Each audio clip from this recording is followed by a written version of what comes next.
والصلاة والسلام على المبعوث رحمة للعالمين نبينا محمد وعلى آله وصحبه ومن تبعكم بإحسان إلى يوم الدين أما بعد.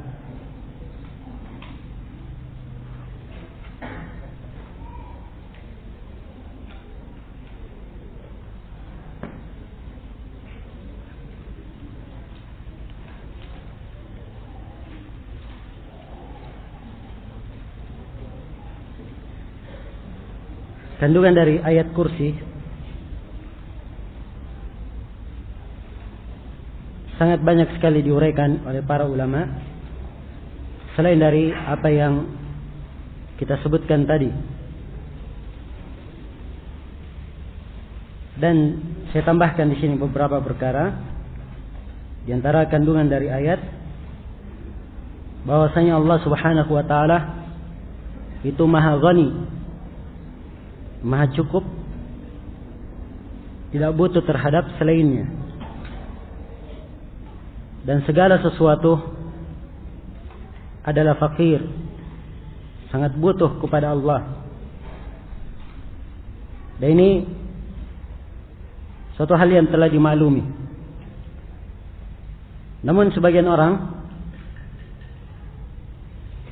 ada kesulitan di dalam memahami sebagian nas seperti ayat ya ayyuhalladzina amanu in tansurullaha yansurkum. Wahai orang-orang yang beriman, kalau kalian menolong Allah, maka Allah akan menolong kalian. Atau ayat yang lain wala yansurannallahu may yansuruh. Sungguh Allah akan menolong orang-orang yang menolongnya. Muncul pertanyaan di sini, ditetapkan bahwa Allah itu ditolong. Bagaimana mengkompromikan dengan apa yang telah kita sebutkan bahwa Allah tidak perlu kepada yang lainnya, dan Allah Maha Kaya dan Maha Cukup dari selainnya. Jawabannya, dua ayat yang kita sebutkan tadi, pertolongan yang diinginkan di situ adalah pertolongan terhadap agamanya. Dan Allah Subhanahu wa taala Maha Cukup, tidak butuh pertolongan. Namun dari kesempurnaan hikmah Allah Subhanahu wa taala, salah satu jalan bagi seorang hamba mendapatkan kebaikan dari Allah apabila dia menolong agama Allah Subhanahu wa taala. Dan Allah sendiri tidak butuh kepada makhluk. Dan di ayat kursi ini juga tercantum Al-Ismul A'zam menurut salah satu pendapat di kalangan para ulama. Al-Ismul A'zam ini yaitu Al-Hayyul Qayyum. Dua nama ini disebut di dalam 3 surah. Di surah Al-Baqarah, yaitu di ayat kursi, di surah Ali Imran, dan di surah Taha. Di surah Al-Baqarah di ayat kursi kita ketahui bersama Allahu la ilaha illah wal hayyul qayyum. Di Ali Imran Allah berfirman Allahu la ilaha illahu al hayyul qayyum. Juga sama di surah Ali Imran. Dan di surah Taha ayat 111 wa anatil wujuhu lil hayyil qayyum. Dan tunduklah wajah-wajah dengan penuh kehinaan kepada Allah yang Maha hidup lagi Maha tegak. Iya. Para ulama berkata bahwa terkumpulnya dua nama ini dalam 3 konteks ayat di 3 surah karena kedua nama ini telah mengandung seluruh nama-nama Al-Husna. Ini makna sebagai tambahan dari apa yang telah kita sebutkan dari ucapan Ibnu Al-Qayyim dan Ibnu Taimiyah rahimahumullahu taala.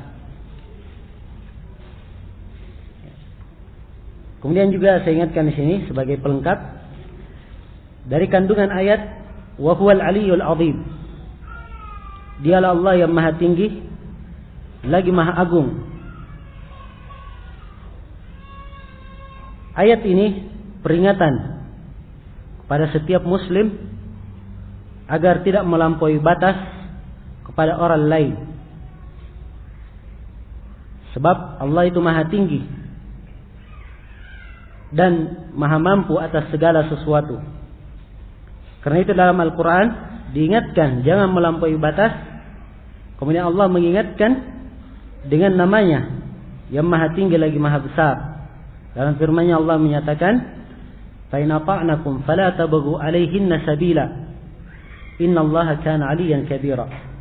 Kalau para perempuan ini telah taat kepada kalian, istri-istri kalian sudah taat kepada kalian, maka jangan kalian mencari jalan untuk melampaui batas terhadap mereka. Peringatan.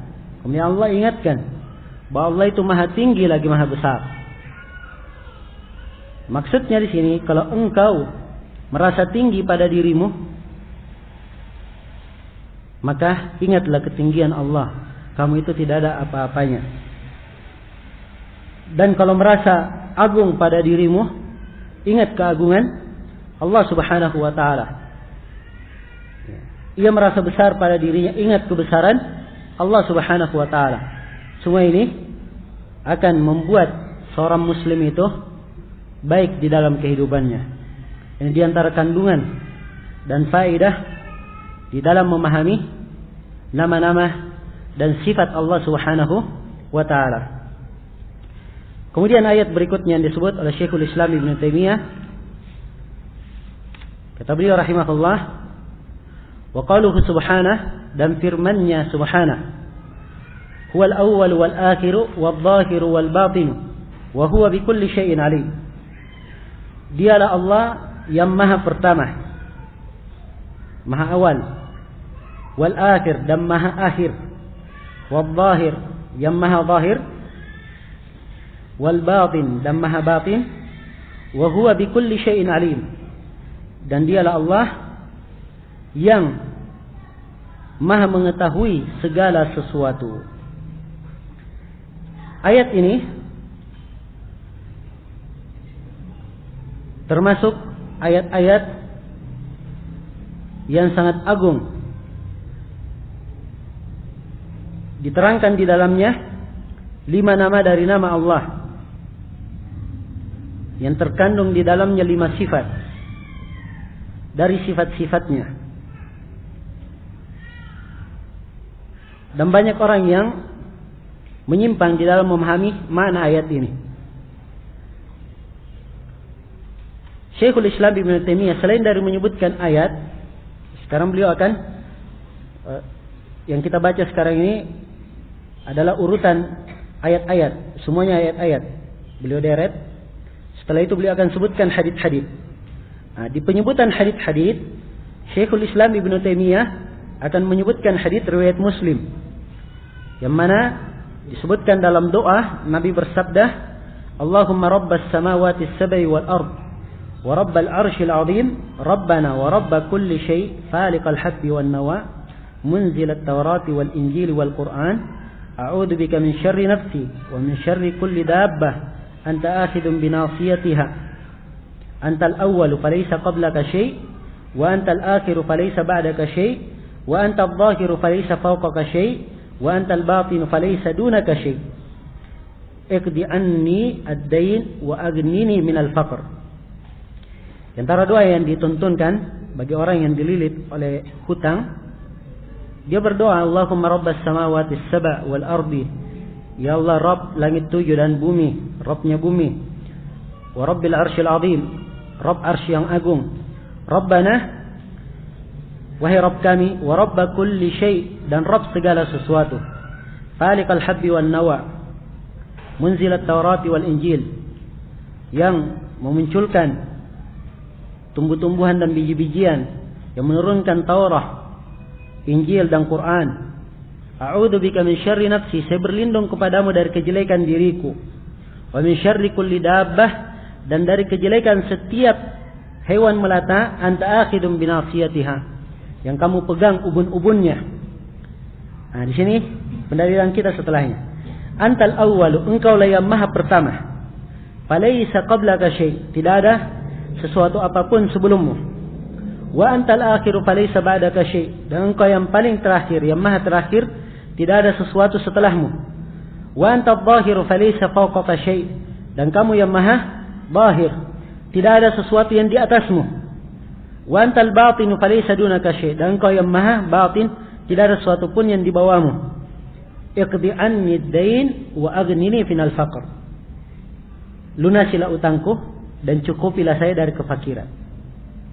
Nah, hadis ini adalah penafsiran yang paling jelas di dalam menafsirkan ayat. Apa yang diinginkan huwal awwalu, dia maha pertama, dia maha terakhir, dan al-zahir wal batin. Apa yang diinginkan dengan ini? Ditafsirkan di dalam hadis Rasulullah sallallahu alaihi wasallam. Tafsir ini menjelaskan akan kesempurnaan Allah Subhanahu wa taala, dan diterangkan bahwa nama al-awwal wal akhir, al-awwal wal akhiruh, ini penjelasan tentang ihata zamaniyah. Nah, dan al-zahir wal batin, ini penjelasan tentang ihata makaniyah, keluasan ihata Allah, liputan kekuasaan Allah Subhanahu wa taala, atau ihata Allah. Ya, apakah zaman, tempat maupun waktu. Al-awwal wal akhiruh, dua nama yang bergandengan, tidak dipisah penyebutannya, sama dengan al-zahir wal batin. Nah, dan ini telah berlalu satu kaidah kita sebutkan di pertemuan sebelumnya.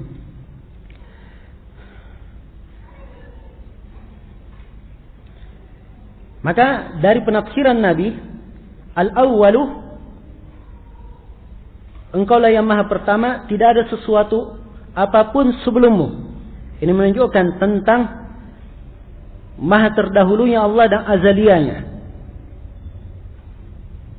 Kemudian al-akhiru diterangkan, engkau yang maha akhir, tidak ada sesuatu apapun setelahmu. Ini menunjukkan bahwa Allah maha tetap, maha kekal, maha abadi. Dan al-zahir diterangkan falaysa fawqaka syai', tidak ada sesuatu pun di atasmu. Ini menunjukkan ulu Allah Subhanahu wa taala, ketinggiannya. Jadi al-zahir bermakna Allah yang maha tinggi, yang maha agung. Sebab ini tercakup ya di dalamnya. Al-batin diterangkan falaysa dunaka syai', tidak ada sesuatu pun yang di bawahmu. Menunjukkan dekatnya Allah dan kebersamaan Allah terhadap makhluk. Dan akan kita terangkan makna ma'iyah dan kebersamaan. Bahwa kebersamaan Allah kepada makhluknya terbagi dua. Ada kebersamaan khusus dan ada kebersamaan umum. Kebersamaan umum itu adalah al-ihatah. Allah meliputi hamba dengan ilmunya. Allah mengetahui apa yang dilakukan oleh hamba, kecil maupun besar, kasar maupun halus, dan seterusnya. Ini ma'iyah ammah, kebersamaan umum. Kebersamaan khusus, yaitu Allah melindungi hamba tersebut, menguatkannya, menolongnya. Dan kita akan terangkan nanti bahwa tidak ada pertentangan antara nas ini, Allah maha dekat dengan hambanya dengan sifat istiwanya di atas arsy. Ya.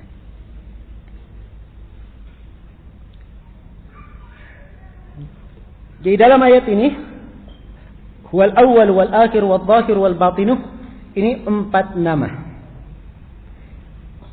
Nah, penafsiran yang paling bagusnya apa yang kita dengarkan tadi dari hadis Rasulullah sallallahu alaihi wasallam. Ini yang paling bagus di dalam menafsirkan 4 nama ini.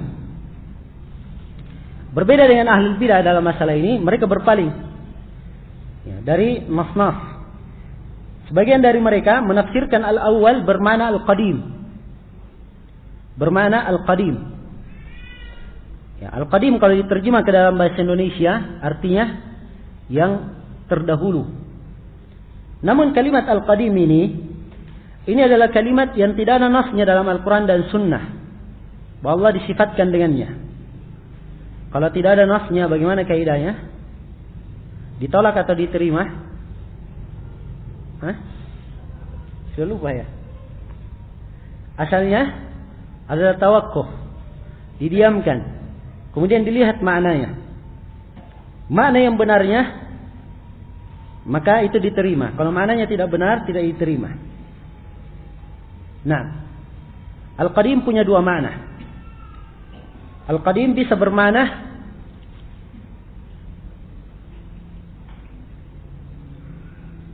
qadamun hakiki, dahulu yang tidak ada yang mendahuluinya. Nah, kalau yang seperti ini maknanya, ini sabit, ini ditetapkan untuk Allah.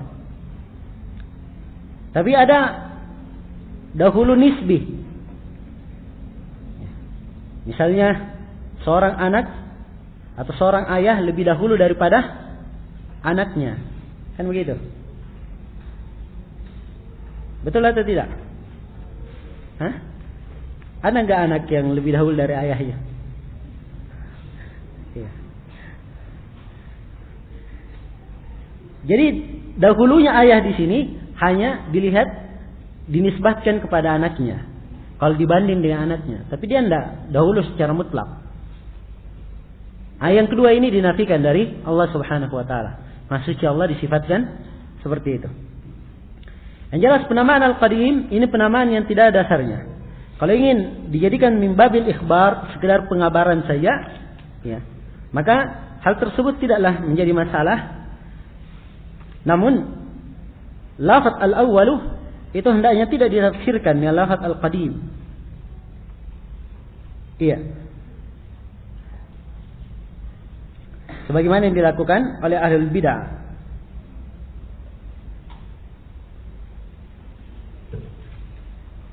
Kemudian nama yang kedua al-akhiru. Al-akhiru yang maha akhir. Ditafsirkan dalam hadis, "Falaisa ba'daka syai'." Tidak ada suatu apapun setelahmu. Ya, ini menunjukkan bahwa Allah maha kekal, maha abadi. Tidak ada suatu apapun setelahnya. Sini mungkin muskil bagi sebagian orang. Kan ada makhluk-makhluk kita sebutkan tadi, mereka juga diciptakan oleh Allah kekal, tidak sirna. Seperti kursi tadi, ya kan? Semuanya ada 8 ya. Kursi, al-arsh, surga, neraka, ajabud danab, tulang belakang, tulang ekor manusia, ruh, al-lauh, dan al-qalam. 8. Ini semuanya kekal, tidak sirna. Maka jawabannya bahwa 8 makhluk ini itu kekal karena Allah yang membuatnya kekal. Jadi tidak bertentangan ya, dengan apa yang diterangkan bahwa Allah itu yang maha akhir, tidak ada sesuatu pun setelahnya. Dipahami ini? Dan di sini sebagian orang-orang Mu'tazilah dan juga orang-orang Asy'ariyah, mereka memalingkan makna al-akhir. Al-akhir disebut dengan makna al-baqi, yang tetap.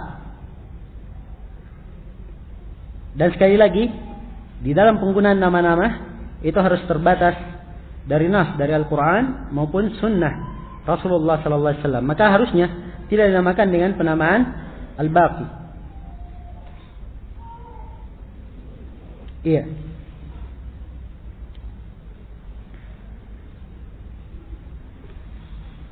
Dan Imam Nawawi rahimahullahu taala di sini itu menetapkannya bahwa al-baqi dari sifat-sifatnya. Namun ini kesalahan dari Imam Nawawi.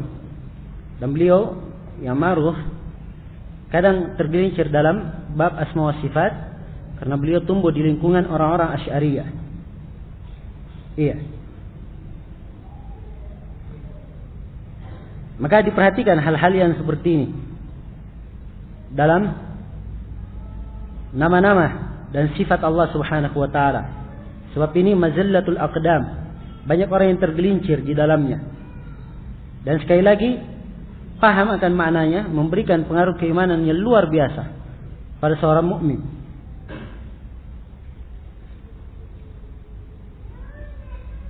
Kemudian nama yang berikutnya Al-Zahir. Al-Zahir, Nabi menafsirkannya, Al-Zahir falaysa fawqaka syai'. Yang maha zahir, tidak ada suatu apapun di atasmu. Nah, di sini menunjukkan bahwa Al-Zahir ini itu diartikan dengan makna yang tinggi. Bukan zahir bermakna zahir yang nampak, atau zahir bermakna sesuatu yang sudah dimaklumi. Kan begitu. Kalau ada yang ditanya, jawabannya kelihatannya begini. Dia katakan zahirnya jawabannya begini. Nah, bukan ini makna zahir yang diinginkan. Nabi menafsirkan zahir tidak ada sesuatu apapun di atasmu. Itu Allah yang maha tinggi. Iya.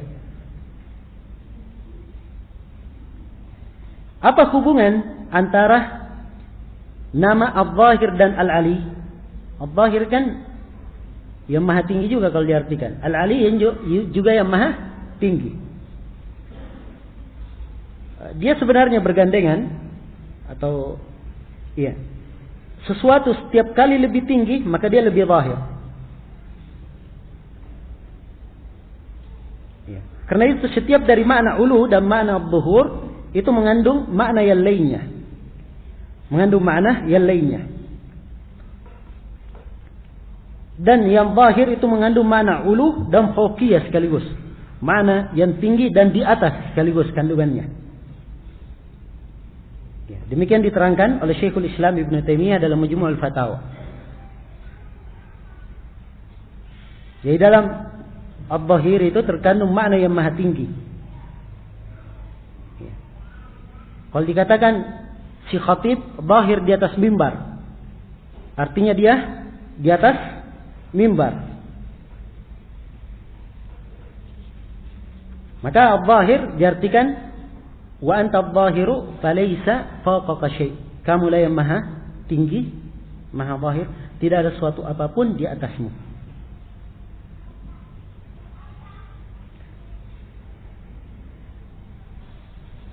Kemudian dikatakan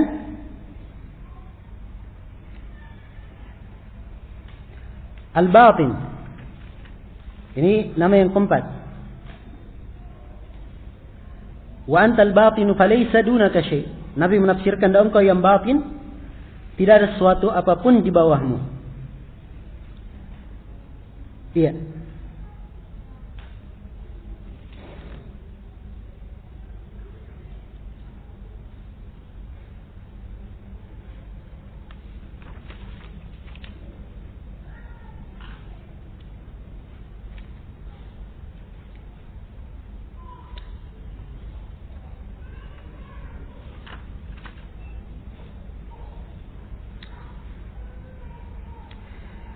Jadi ditafsirkan oleh Rasulullah, al-batin itu sesuatu, tidak ada sesuatu, engkau lah yang maha batin, tidak ada sesuatu apapun di bawahmu. Kata Ibnu Al-Qayyim rahimahullahu taala, dari pernyataan ini menunjukkan bahwa Allah Subhanahu wa taala itu maha meliputi segala sesuatu. Dan Allah Subhanahu wa taala maha dekat kepada hamba itu. Dan ini namanya dikatakan qurbul ihata al-ammah, kedekatan ihata umum yang kita sebutkan tadi.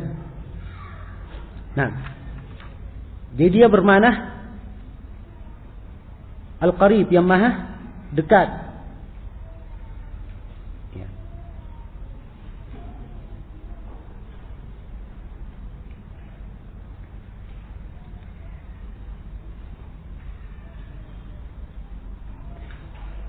Baik. Kemudian berikutnya dikatakan wa huwa bikulli syai'in alim.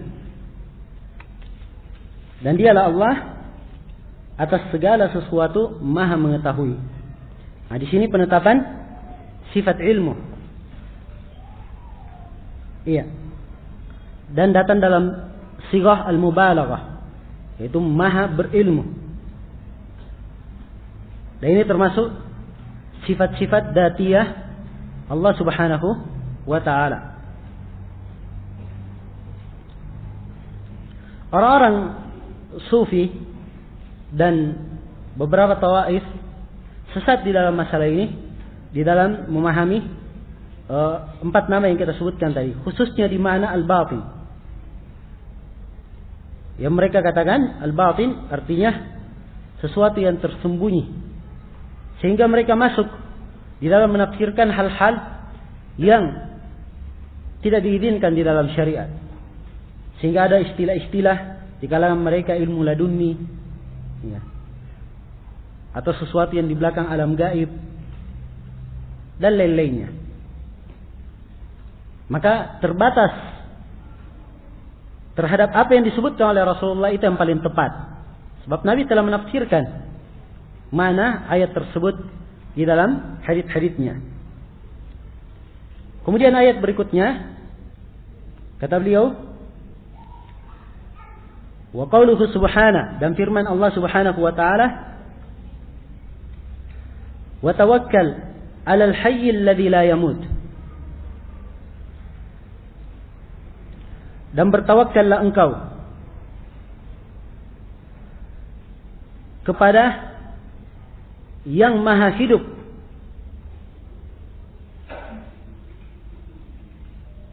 dan tidak akan mati.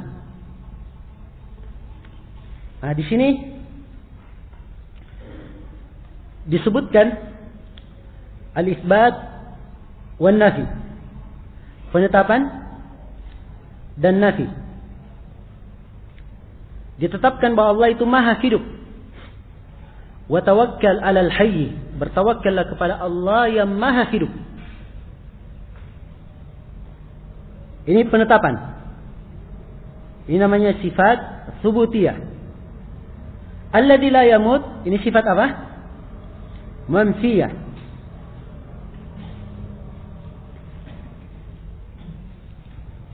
Sifat al-hayat telah kita terangkan. Dan juga telah atau yang ditekankan di sini adalah alladzi la yamut, yang tidak akan mati. Ini menunjukkan kesempurnaan kehidupan Allah Subhanahu wa ta'ala. Dan suatu hal yang dimaklumi bahwa kehidupan itu akan runtuh dengan kematian. Maka dari kesempurnaan Allah, Allah maha hidup dan tidak akan mati. Iya. Dan di dalam hadis ini atau di dalam ayat ini disebutkan wa tawakkal, dan bertawakkallah engkau. Apa itu tawakal? Tawakal artinya serahkan segala perkaramu kepada Allah Subhanahu wa ta'ala. Tawakal arti asalnya adalah tafwid, menyerahkan segala perkara kepadanya. Hakikat dari tawakal secara syar'i adalah kebenaran bersandar atau kebenaran penyandaran hati kepada Allah di dalam memetik atau mengambil sesuatu yang bermanfaat dan menolak sesuatu yang berbahaya. Jadi kapan hatinya bertawakal kepada Allah untuk meraih suatu perkara yang bermanfaat atau menolak sesuatu yang berbahaya, itulah dinamakan tawakal. Ini menunjukkan kepada kita bahwa tawakal ini adalah dari amalan hati. Dari amalan hati. Dan tawakal adalah perkara yang sangat agung sekali dalam syariah. Namun tawakal itu bukan hanya sekedar menyandarkan perkara kepada Allah tanpa menjalankan sebab. Juga harus menjalani sebab. Sebab Allah Subhanahu wa ta'ala telah menjadikan sebab-sebab seseorang itu, dengan sebab tersebut dia mendapat kebaikan atau menolak kejelekan. Karena itu Nabi Nuh alaihi salam ketika kaumnya akan dibinasakan dengan banjir, beliau diperintah untuk mengambil sebab. Apa itu? Membuat perahu. Maryam, padahal kalau Allah ingin menyelamatkan Nabi Nuh tanpa membuat perahu, Allah maha mampu atas segala sesuatu. Tapi ini sudah merupakan sunnatullah, bahwa segala sesuatu harus dengan sebab. Maryam, ibu Nabi Isa, ketika sudah berat, hampir melahirkan, diperintah untuk berbaring di bawah pohon korma. Dan dikatakan, وَحُزِّي إِلَيْكِ بِجِذْعِ النَّخْلَةِ تُسَاقِطُ عَلَيْكِ رُطَبًا جَنِيًّا. Goyangkanlah ranting pohon nakhla itu, maka akan berjatuhan kepadamu rutop-rutop, siap untuk dipetik, siap untuk dimakan. Perhatikan ya, rutop itu korma yang mulai menguning, belum matang. Kalau matang jatuh kan wajar ya. Ini rutop, mulai menguning, masih keras di tangkai. Pohon korma tinggi, tidak mungkin dengan rantai digerakkan bisa jatuh. Sama dengan pohon kelapa misalnya, ya. Walaupun diketuk-ketuk di bawah, tidak jatuh di atas. Tapi kenapa diperintah demikian? Untuk mengambil sebab, walaupun sedikit, ya. Namun dengan sebab tersebut Allah Subhanahu wa taala memudahkan untuknya. Dan ini sudah merupakan sunnatullah, ketentuan dari Allah Subhanahu wa taala, harus mengambil sebab. Maka orang yang di dalam tawakalnya tidak bersandar kepada Allah, ini berbahaya tauhidnya. Dan orang yang di dalam tawakalnya tidak mengambil sebab, maka ini ada kelainan dalam akalnya. Sebab akal yang sehat tidak mungkin berpikir untuk tidak mengambil sebab. Orang yang ingin selamat tidak ditabrak, tapi setiap kali ada mobil lewat, dia jalan di depannya. Tidak masuk di akal ingin selamat seperti itu keadaannya. Nah, maka harus mengambil sebab, menjalani sebab. Dan berkaitan dengan masalah sebab ini, mengambil sebab sebenarnya banyak hal yang butuh diuraikan. Cuman kelihatannya kurang layak kalau kita uraikan di sini. Ya, sebab banyak orang yang jatuh di dalam perbuatan-perbuatan arahnya kepada kesyirikan dan dia tidak tahu. Masalahnya berkaitan dengan kaidah-kaidah seputar masalah sebab. Iya. Saya kasih contoh ya. Misalnya dalam masalah ruqyah.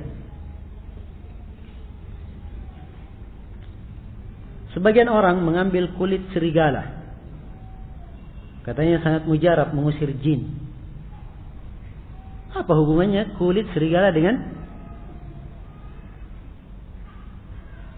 jin? Kan begitu. Ya, sehingga ia dijadikan sebagai sebab untuk mengusir jin tersebut. Ya, maka sebab yang seperti ini, sebab yang wahmiyah namanya.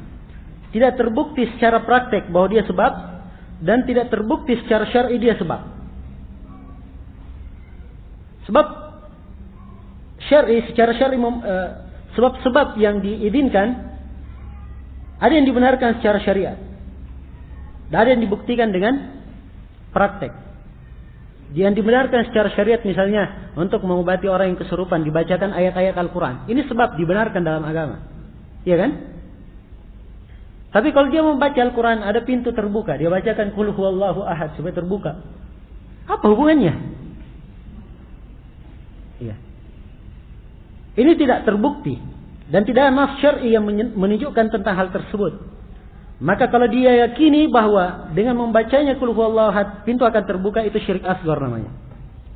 Terhitung syirik kecil. Kenapa? Sebab dia membuat sebab yang sebab ini harusnya datangnya dari Allah, dia buat sendiri.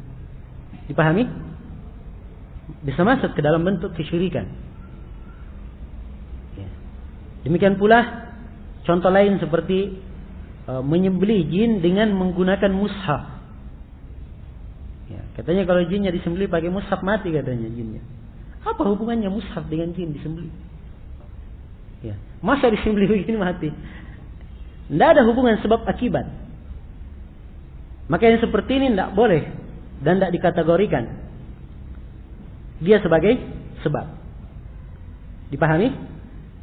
Kalau terbukti secara percobaan zahirah, seperti misalnya percobaan yang nampak, paku itu kalau dipukul dengan palu, dia akan masuk ke dalam. Ini kan terbukti. Setiap akal sehat pasti membenarkan itu. Ya kan? Jadi seperti ini tidak butuh dalil. Apa dalilnya? Bahwa paku bisa masuk ke dalam dan sebabnya adalah palu. Apa dalilnya? Tidak perlu cari dalil yang seperti ini. Sebab ini ditetapkan dalam akal sehat.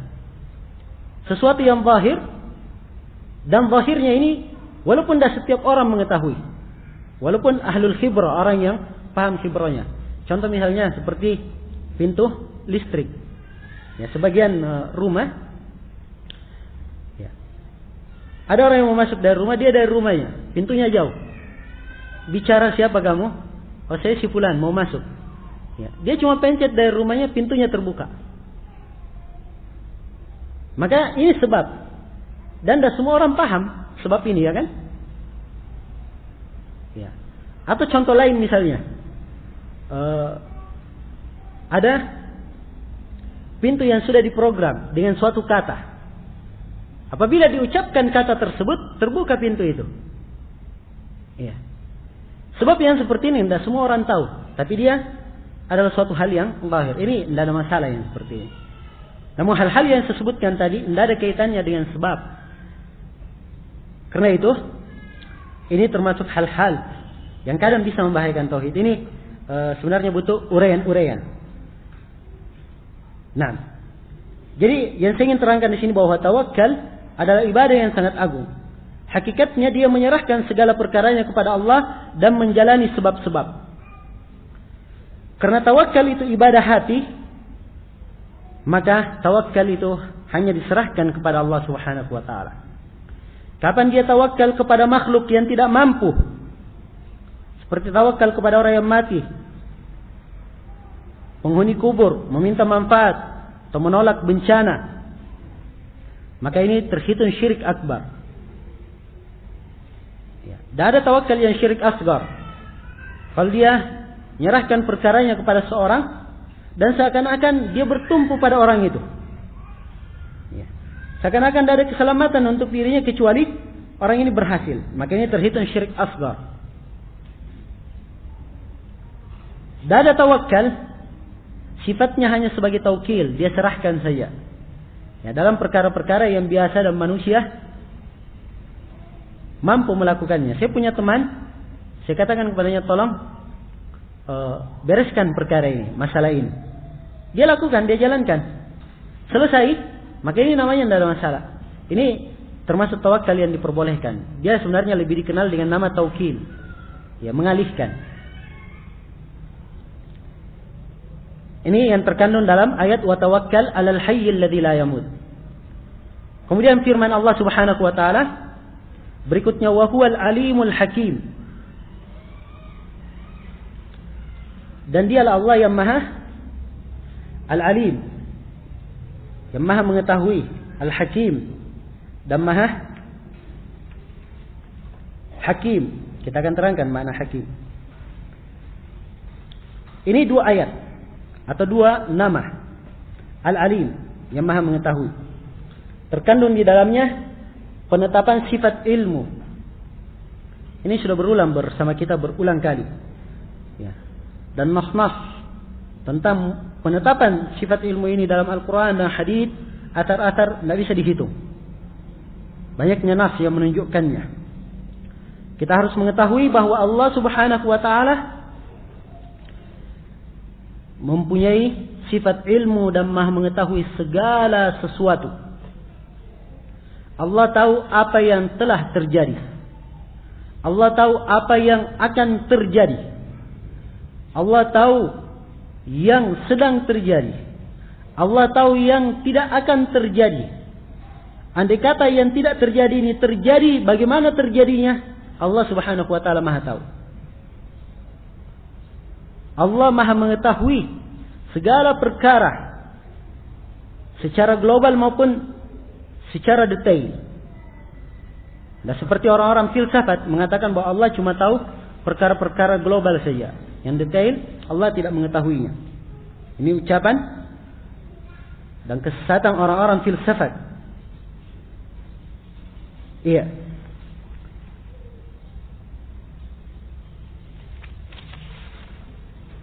Allah mengetahui apa yang tidak akan terjadi. Andai kata terjadi, bagaimana terjadinya Allah Maha tahu. Dalam Al-Quran Allah menyatakan,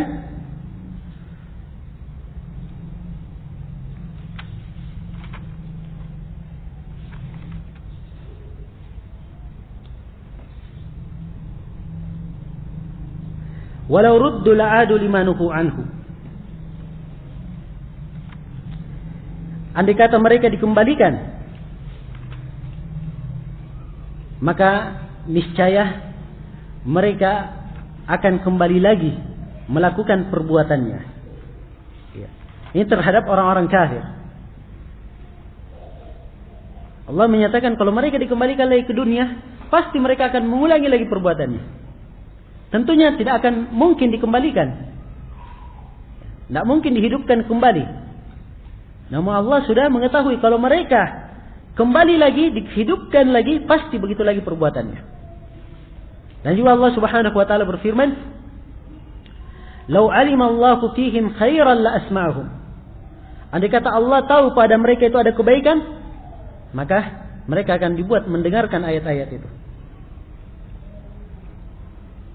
Iya. Tidak terjadi mereka mendengar ayat. Itu yang sudah ditetapkan. Dan Allah tahu kalau mereka dibuat mendengar, mereka tidak akan mendapatkan kebaikan. Tidak mengambil kebaikan darinya. Dan juga Allah Subhanahu wa taala berfirman, "Lau kanat fihi ma'alihatun illallah la fasadata." Andai kata pada langit dan bumi ada sembahan-sembahan selain dari Allah, maka akan runtuh langit dan bumi. Akan rusak langit dan bumi. Maka Allah Subhanahu wa taala Maha mengetahui segala sesuatu. Keluasan ilmu Allah Subhanahu wa taala. Kemudian nama berikutnya adalah nama Al-Hakim. Al-Hakim. Al-Hakim ini dari sigha mubalaghah juga. Yang menunjukkan makna yang maha atau yang sangat. Dan dia adalah isim fa'il mungkin dari dua kalimat. Mungkin dari kalimat hakim bermakna yang memberi hukum, dan mungkin dari kalimat al-muhkim yang menetapkan, yang memberi hikmah. Jadi al-hakim bisa diartikan dengan dua arti. Diartikan yang pertama dengan al-hakim artinya yang maha memberi hukum. Dan bisa diartikan al-hakim yang maha memiliki hikmah atau yang maha bijaksana. Iya. Ini dari nama Al-Hakim. Jadi kita katakan dua makna. Mana yang pertama dari Al-Hakim atau Al-Hukum. Bagi Allah Subhanahu wa taala hukum di dunia dan di akhirat. Dan segala sesuatu hukumnya kembali kepada Allah. Wa makhtalaftum fihi min syai' fa hukmuhu ila Allah. Dan apa yang kalian berselisih dalam sesuatu apapun, maka hukumnya adalah kembali kepada Allah. Jadi ini makna yang pertama. Al-Hakim, yaitu yang memiliki hukum. Kemudian makna yang kedua, Al-Hakim bermakna yang memiliki hikmah. Dari kalimat Al-Muhkim. Ahkama arti asalnya adalah memapankan, menitqan segala sesuatu. Segala sesuatu itu muhkam, mapan, di atas kesempurnaan dari penciptaan Allah Subhanahu wa taala. Allah yang menciptakannya secara sempurna. Iya. Ini dari kalimat muhkim yang memapankan. Dan juga dari kalimat Al-Hakim yang mempunyai hikmah. Yang mempunyai hikmah. Apa itu hikmah? Hikmah itu adalah meletakkan sesuatu pada tempatnya. Meletakkan sesuatu pada tempatnya.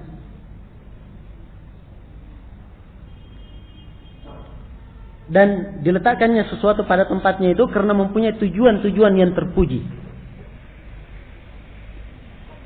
Seperti dalam firman Allah Subhanahu wa taala, hikmatun balighatun fama tughni nudur. Itu adalah hikmah balighah dari Allah. Hikmah yang sangat mendalam. Tidak ada peringatan yang bermanfaat bagi orang-orang yang kafir itu. Maka hikmah adalah meletakkan suatu pada tempatnya. Itulah keadilan. Karena itu dari ayat ini juga bisa kita petik bahwa Allah itu maha adil. Dan tidak mungkin Allah melakukan suatu kezaliman. Kezaliman itu adalah meletakkan sesuatu bukan pada tempatnya. Itu namanya kezaliman. Allah maha mempunyai hikmah dalam perbuatannya, dalam penciptaannya, di dalam syariatnya, di dalam takdir yang dia tetapkan. Dan Allah mempunyai hikmah dalam segala sesuatu. Iya.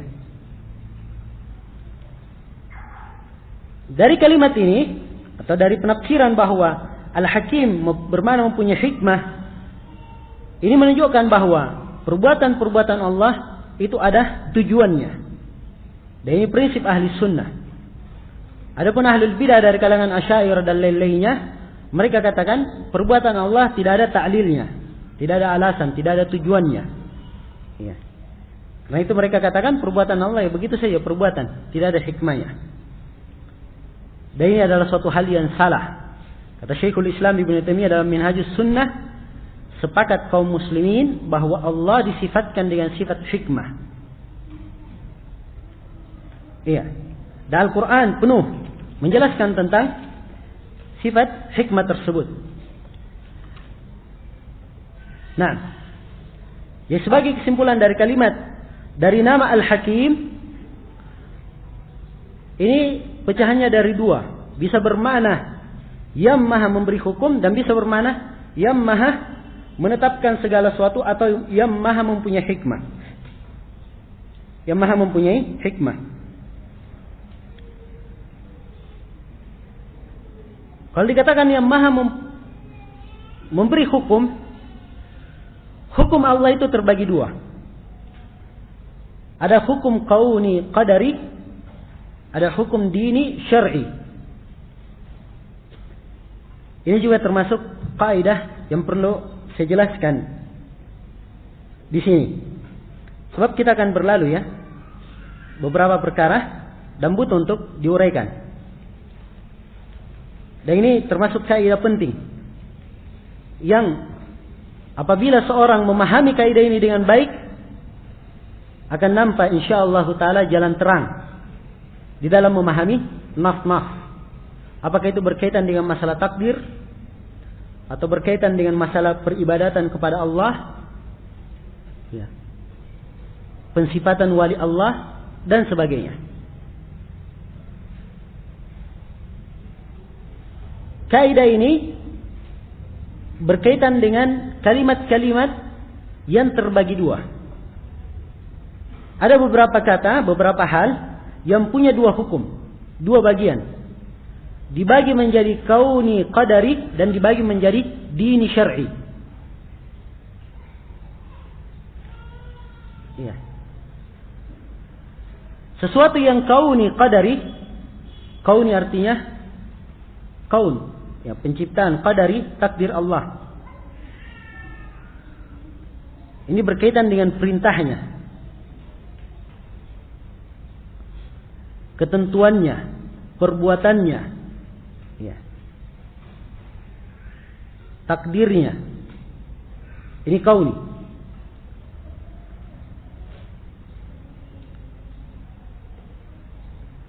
Kalau dini syar'i itu berkaitan dengan agamanya, sesuatu yang dituntunkan oleh Allah. Allah mencintainya.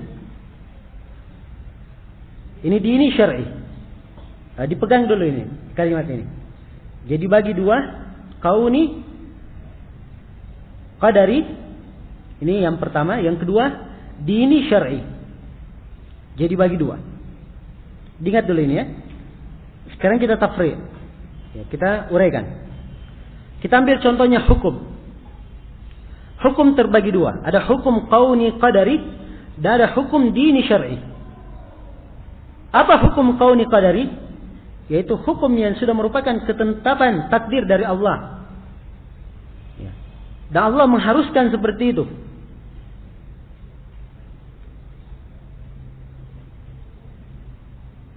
Ini hukum kauni qadari.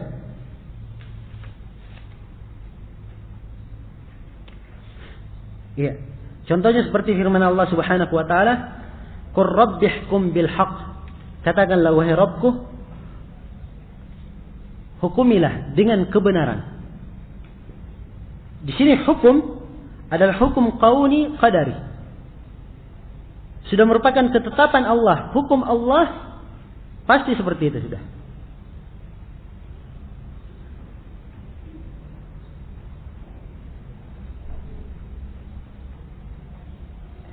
Iya.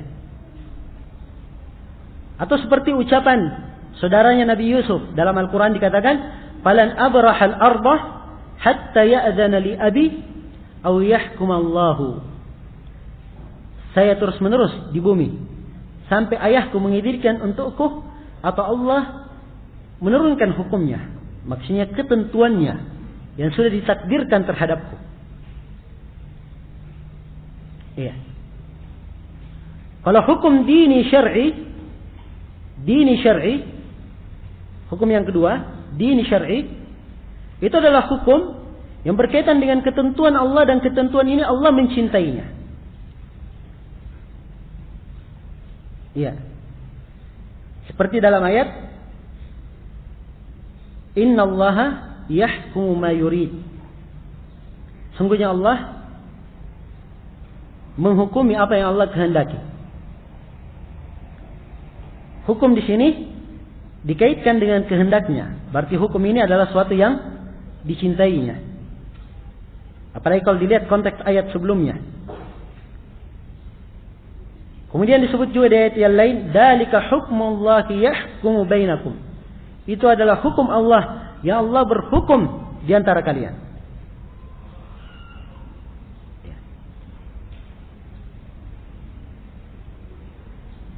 Maka dari sini, kalau seorang paham ini, dia tidak bingung menjawab pertanyaan orang-orang yang kebingungan di dalam masalah ini. Dalam masalah takdir khususnya. Ada orang yang berkata, orang kafir, kenapa dihukumi sebagai hukum kafir? Dihukuminya dia sebagai kafir, apakah Allah senang terhadap hukum itu? Nah, di sini kita kembali kepada pembagian hukum. Hukum ini terbagi dua. Ya. Hukum Allah terhadap orang kafir, iya, Allah menghukuminya sebagai kafir. Itu adalah hukum kauni qadari. Sudah merupakan ketentuan dari Allah Subhanahu wa taala, takdirnya. Allah menakdirkan ada keimanan dan ada kekufuran. Dan Allah Maha Agung dan Maha terpuji pada seluruh perbuatannya. Dan mempunyai hikmah dalam perbuatannya. Apakah Allah cinta kepada hal tersebut? Tidak. Allah tidak mencintainya. Sebab itu hukum kauni qadari, bukan dini syar'i. Ya. Untuk lebih memperinci, saya bagi dulu, saya bedakan. Apa perbedaan antara kauni qadari dan dini syar'i? Apa perbedaannya? Hal-hal yang berkaitan dengan kauni qadari itu kadang dicintai oleh Allah, kadang tidak dicintai. Satu. Kalau yang berkaitan dengan dini syar'i itu pasti dicintai oleh Allah. Ini perbedaan dari sisi yang pertama. Perbedaan dari sisi yang kedua,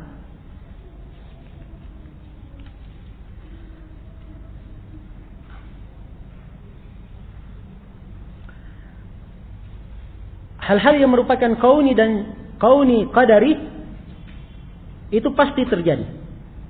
Hal-hal yang merupakan kauni qadari pasti terjadi.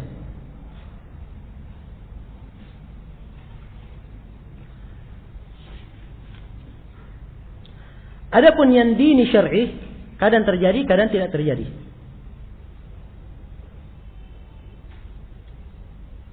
Ya. Perbedaan dari sisi yang ketiga, hal-hal yang merupakan kauni qadari itu pasti, atau yang pertama tadi saya sebut apa? Saya lupa. Hah? Gimana? Kadang dicintai oleh Allah dan kadang tidak dicintai. Baik, yang ketiga, perbedaan yang ketiga, kalau kauni qadari itu dimaksudkan pada selainnya. Dan kalau dini syar'i itu dimaksudkan pada dirinya. Maksud li dzatihi.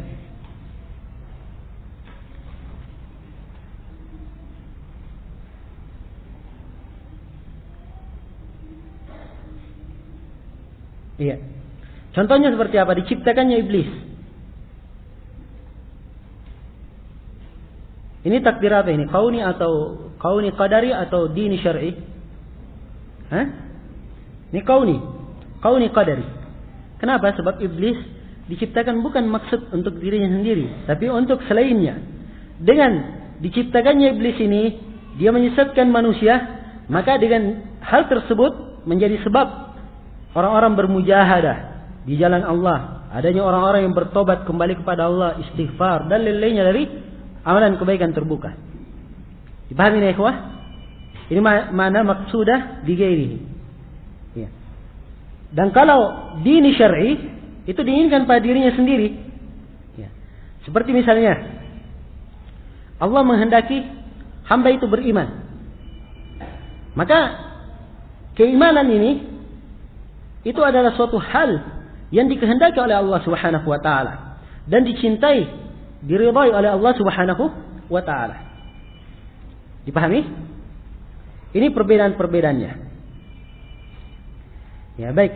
Ini sebagai kaidah-kaidah mungkin akan lebih jelas kalau kita terangkan pembagian-pembagian atau kalimat-kalimat yang bisa dibagi dua menjadi kauni qadari, dini syar'i. Sekarang kalimat yang pertama al-hukum di sini. Hukum terbagi dua. Ada hukum apa sih disebut tadi? Hukum kauni qadari, dan yang kedua ada hukum dini syar'i. Kalimat yang kedua adalah al-iradah. Iradah terbagi dua. Ada iradah kauniyah, qadariyah, dan ada iradah diniyah, syar'iyah. Sama saja pembagiannya. Cuma iradah kan pakai ta' marbuthah, jadi tambah juga ta' marbuthahnya dalam penggunaan bahasa Arabnya. Ya.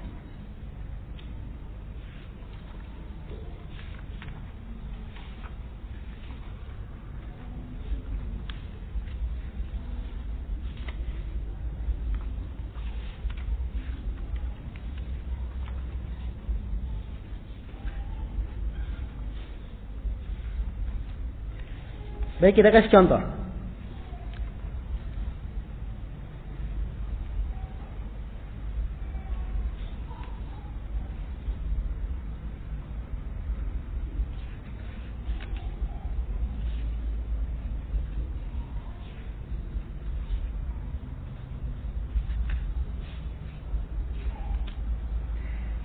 Contoh iradah kauniyah qadariyah.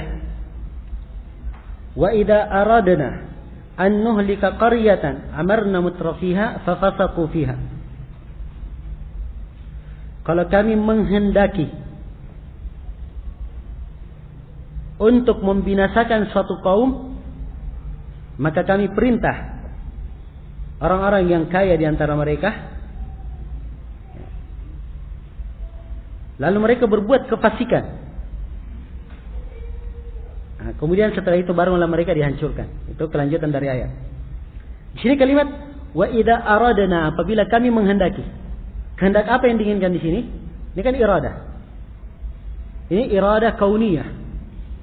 Maka begitu ditanya, apakah iradah ini Allah menghendaki, Allah cinta kepadanya? Kita katakan ini iradah kauniyah. Allah menakdirkannya seperti itu. Apakah Allah cinta kepadanya? Dia iradah kauniyah, bukan iradah syar'iyah. Kalau iradah syar'iyah, Allah mencintainya. Tapi kalau iradah kauniyah, ada yang dicintai oleh Allah dan ada yang tidak dicintainya. Kan begitu. Dan Allah Maha mempunyai hikmah dalam perbuatannya. Demikian pula ayat wa idza arada Allahu biqaumin su'an fala maraddalah. Dan apabila Allah menghendaki kejelekan pada satu kaum, maka tidak ada yang menolaknya. Di sini kehendak juga irada. Apabila Allah beriradah, irada apa yang diinginkan di sini? Ini kauniyah, qadariyah. Contoh irada yang lain atau irada yang kedua, irada diniyah syar'iyah. Contohnya seperti ayat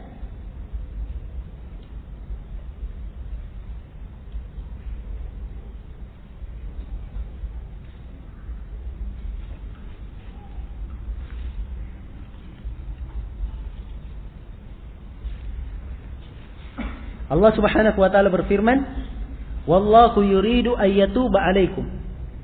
Dan Allah menghendaki untuk memberikan tobat kepada kalian. Perhatikan, Allah menghendaki untuk memberi tobat kepada kalian. Iradah apa yang diinginkan ini? Ini iradah diniyah syar'iyah.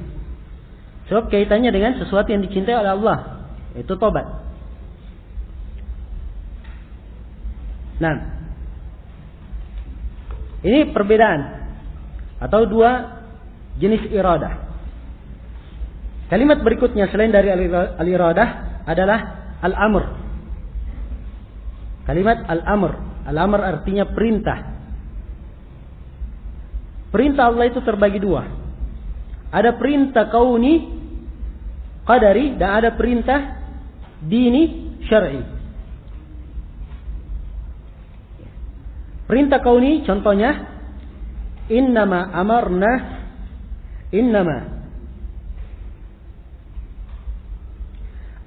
li syai'in idza aradnahu an naqula lahu kun fayakun. Sungguhnya kami memerintah pada sesuatu, kalau kami menghendaki sesuatu itu terjadilah, maka terjadilah sesuatu itu. Nah, di sini diinginkan kami menghendakinya. Apabila kami memerintah. Nah, perintah yang diinginkan di sini perintah kauni. Sesuatu yang harus terjadi. Dipahami? Iya.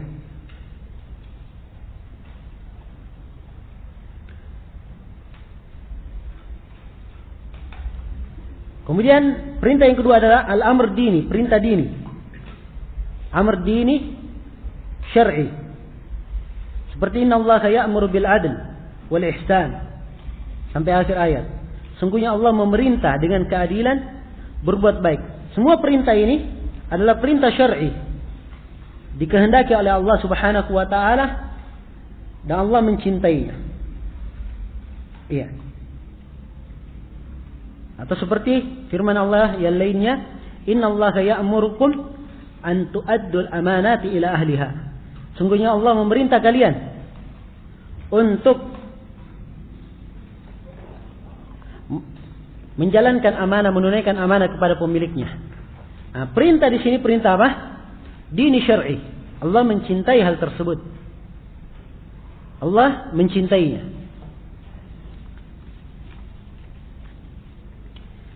Kemudian kalimat yang berikutnya adalah al-idhin. Apa itu al-idhin? Al-idhin ya sudah bahasa Indonesia ya. Idhin kalau dihilangkan alnya. Idhin itu ada dua juga. Ada idhin kauni qadari dan ada idhin dini syar'i. Idhin kauni qadari contohnya seperti dalam ayat wa ma hum bidarrina bihi min ahadin illa biidznillah. Dan tidaklah mereka membahayakan seorang pun kecuali dengan izin Allah. Apa artinya dengan izin Allah? Itu dengan takdir Allah dan kehendaknya. Ya kan? Dengan takdir Allah dan kehendaknya. Ya. Sebab sihir, ini kan ayat berkaitan dengan sihir. Tukang sihir itu tidak akan membahayakan seorang pun kecuali dengan izin Allah. Izin apa yang diinginkan di sini? Ya. Mungkin kan ada yang bertanya, loh, kok diizinkan oleh Allah sihir itu? Padahal sihir adalah kejelekan. Tapi izin apa yang diinginkan? Apakah dia dicintai oleh Allah? Tidak, sebab dia di sini izin kauni qadari. Kalau izin kauni qadari, hal tersebut terjadi karena Allah menakdirkannya. Tapi belum tentu Allah cinta kepada hal tersebut. Iya. Dipahami ini? Iya. Dan dimaklumi bersama sihir itu tidak diperbolehkan dalam syariat. Iya. Contoh izin syar'i. Inna arsalnaka syahidan wa mubasysyiran wa nadhira wa da'iyan ila Allah bi'idnihi. Sungguhnya kami mengutus engkau Nabi Muhammad sebagai syahid, sebagai saksi, mubasysyiran, pemberi kabar gembira, wa nadhira, pemberi peringatan, dan dai kepada Allah bi'idnihi, dengan izinnya. Semua perbuatan yang disebut tadi Allah mengizinkannya, dan hal-hal itu adalah perbuatan yang terpuji. Maka izin yang diinginkan di sini adalah izin apa? Izin dini syar'i. Jelas ini ya? Ya banyak lagi ya ayat-ayat lain. Saya meringkas sekarang. Kalimat berikutnya, kalimat berapa sudah? Kelima ya. Adalah al-qadha.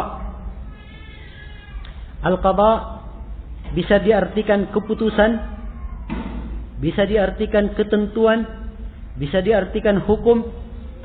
Itu pengertiannya dalam bahasa Indonesia. Al-qadha. Qadha terbagi dua. Ada kauni dan ada syar'i juga. Ada kauni qadari, ada dini syar'i. Kauni qadari contohnya, faqadahunna sab'a samawat fi yawmain. Allah mengqadha langit bumi pada 2 hari. Maksudnya Allah menetapkannya dalam 2 hari. Maksudnya di sini telah ditakdirkan, ditetapkan hal tersebut, dikehendaki oleh Allah Subhanahu wa taala. Iya. Kalau dini syar'i contohnya, qada dini syar'i contohnya, wa qada rabbuka alla ta'budu illa iyyah. Dan Rabbmu memutuskan, menetapkan, janganlah kalian menyembah kecuali hanya kepadanya. Ini tidak boleh menyembah kecuali hanya kepada Allah, suatu yang diperintah secara syar'i dalam syariat. Maka qada di sini adalah qada dini syar'i. Kalimat berikutnya yang terbagi 2 juga adalah al-ba'ats. Al-ba'ats bisa diartikan pengutusan, diutus, dan bisa diartikan dibangkitkan. Ya. Al-ba'ats itu terbagi 2, ada ba'ats kauni qadari dan ada ba'ats dini syar'i. Ba'ats kauni qadari contohnya, fa idza jaa wa'dul akhirah ba'atsna 'alaikum 'ibadan lana uli ba'sin syadid fajasu khilalat diyar. Apabila telah datang janji dari keduanya, maka kami akan mengutus kepada kalian hamba-hamba kami yang mempunyai kekuatan yang sangat kuat. Ini kami akan mengutus. Utusannya di sini, kalimat pengutusan ini adalah suatu ketetapan dari Allah, suatu takdir yang harus dijalani. Dan Allah menghendakinya. Ini dinamakan al-ba'ats kauni qadari. Kalau ba'ats dini syar'i contohnya, laqad ba'atsna fi kulli ummatin rasula. Sungguh kami telah mengutus pada setiap umat seorang rasul. Pengutusan di sini adalah pengutusan yang sifatnya dini syar'i. Allah mencintainya.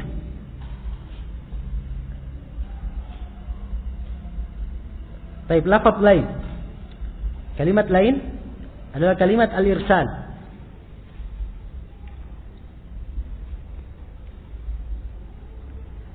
Contohnya seperti dalam ayat irsal kauni dan dini. Terbagi dua juga. Kauni qadari, dini syar'i. Irsal artinya pengutusan. Alam tara anna arsalna syayatin 'alal kafirina ta'uzzuhum azza. Tidakkah kamu melihat bahwa kami mengutus syaitan kepada orang-orang kafir? Ya. Mengguncang mereka dengan guncangan yang benar-benar kuat. Nah, di sini pengutusan apa? Kauni atau syar'i? Dia sifatnya kauni. Allah menghendakinya, takdir. Dipahami ini? Iya.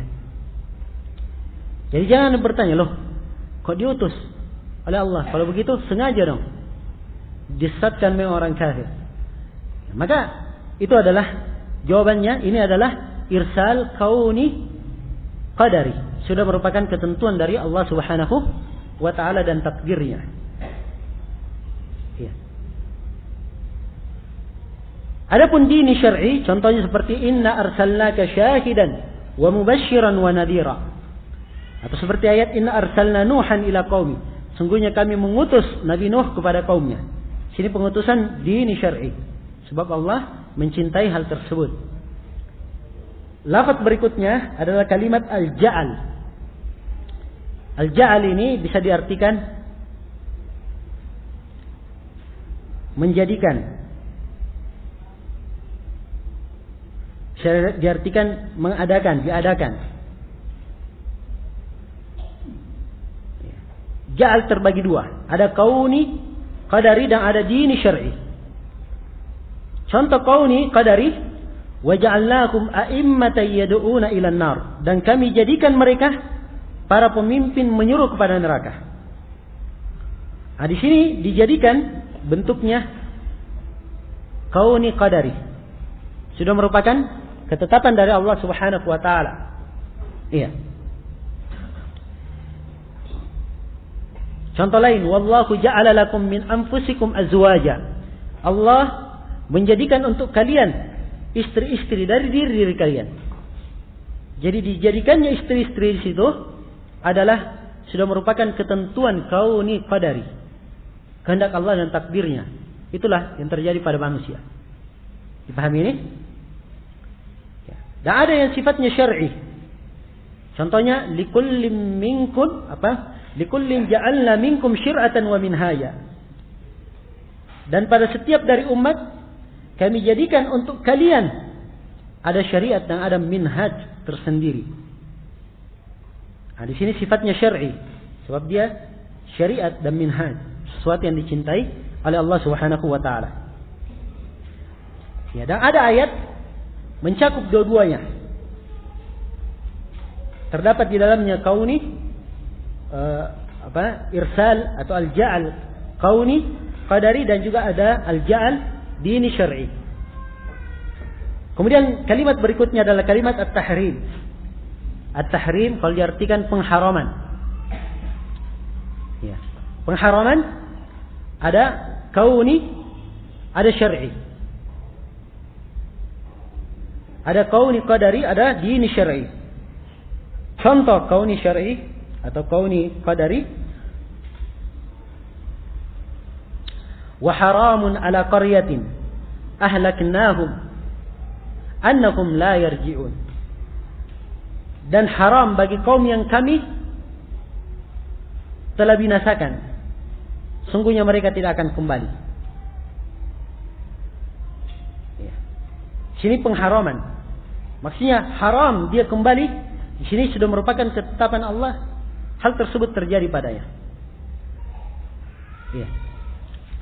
Dan ada tahrim sifatnya dini syar'i, yaitulah pengharaman-pengharaman yang kaitannya dengan perintah dan larangan. Ya. Hurrimat alaikumul maitata waddama wa lahmal khinzir wa ma uhilla li ghairillah. Diharamkan atas kalian bangkai, darah, daging onta dan apa-apa yang disembelih untuk selain Allah. Ya, dan lain-lainnya dari pengharaman yang seperti itu. Kemudian berikutnya di antara kalimat-kalimat yang terbagi dua menjadi kauni, qadari dan dini syar'i adalah al-kalimat. Al-kalimat artinya kalimat-kalimat. Firman-firman.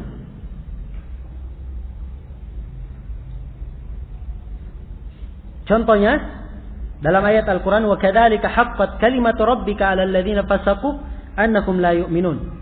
Dan demikian telah hak kalimat Rabbmu terhadap orang yang fasik bahwa dia tidak akan beriman.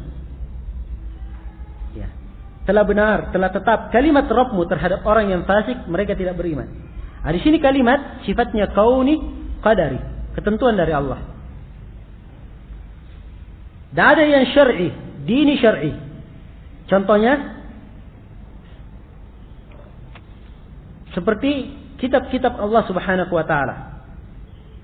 Al-Quran, At-Taurat, Az-Zabur, semuanya itu firman Allah. Maka itu adalah dini syar'i. Kemudian berikutnya kalimat yang terbagi dua adalah al-ita. Al-ita'u ini bisa bermakna pemberian, atau juga bisa bermakna pengadaan, atau bisa bermakna yang didatangkan. Contoh kauni qadari, wallahu yu'ti mulkahu man yasha. Allah memberi kekuasaan kepada siapa yang Allah kehendaki. Ini memberi. Di sini sifatnya kauni. Siapa yang Allah kehendaki, dia diberi. Dan ada syar'i, contohnya wa ma atakumur rasulu fakhuduh. Apa yang dibawa oleh Rasul, maka ambillah dia. Kita diperintah mengambilnya, menunjukkan bahwa yang dibawa ini adalah perintah sesuatu yang sifatnya dini syar'i, dicintai oleh Allah Subhanahu wa taala. Berikutnya, kalau saya enggak salah ini yang sudah yang ke-12 ya. Terakhir adalah al-kitabah. Al-kitabah bisa bermakna penulisan, bisa bermakna ketetapan. Kitabah terbagi dua, ada kitabah kauniyah qadariyah, ada kitabah diniyah syar'iyah. Contoh kauniyah qadariyah, kataballahu la aghlibanna ana wa rusuli. Kataballahu la aghlibanna ana wa rusuli. Allah telah menetapkan, telah menuliskan bahwa saya sungguh akan menang dan juga para rasulku akan menang. Ini penetapan kitabah, dan yang diinginkan di sini kauni qadari, suatu itu pasti terjadi, ya. Harus terjadi. Kemenangan Allah dan kemenangan para rasulnya itu suatu yang pasti terjadi. Dipahami?